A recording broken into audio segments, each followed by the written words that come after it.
The world's leading figures in the oil and gas industries have gathered in London for International Petroleum Week. Some experts suggest tensions in the Middle East are inflating prices, but there are also concerns that EU sanctions on Iran could be increasing costs for consumers. RT's Sarah Firth reports.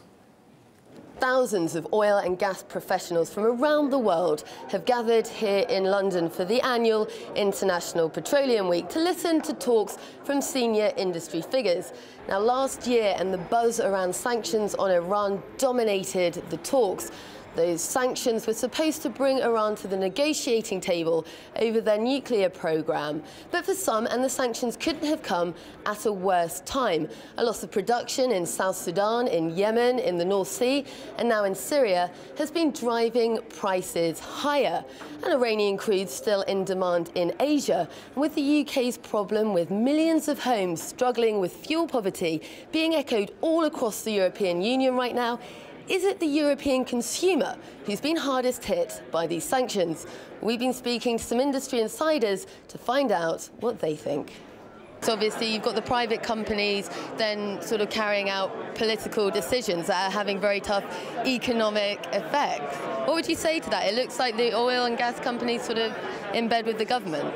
I don't see it that way at all. I think the politicians around the world have to make the decisions and the companies have to get on with business, technology business, commercial business. But now what we see with Iran, oil being used as a political weapon.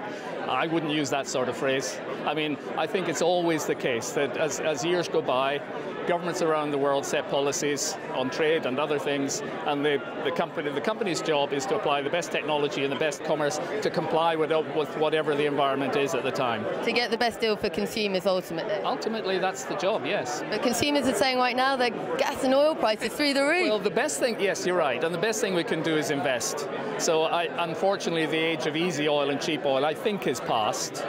But we're finding more oil and the technology is getting better and better. What we've got to do is to ensure it doesn't peak. And the best thing that we can do is to get the technology deployed, get the best work practices, get the finance in and get additional oil production, because that's the best thing the companies can do to dampen the potential rise in prices. Thank you very much for joining us. Thank you, sir.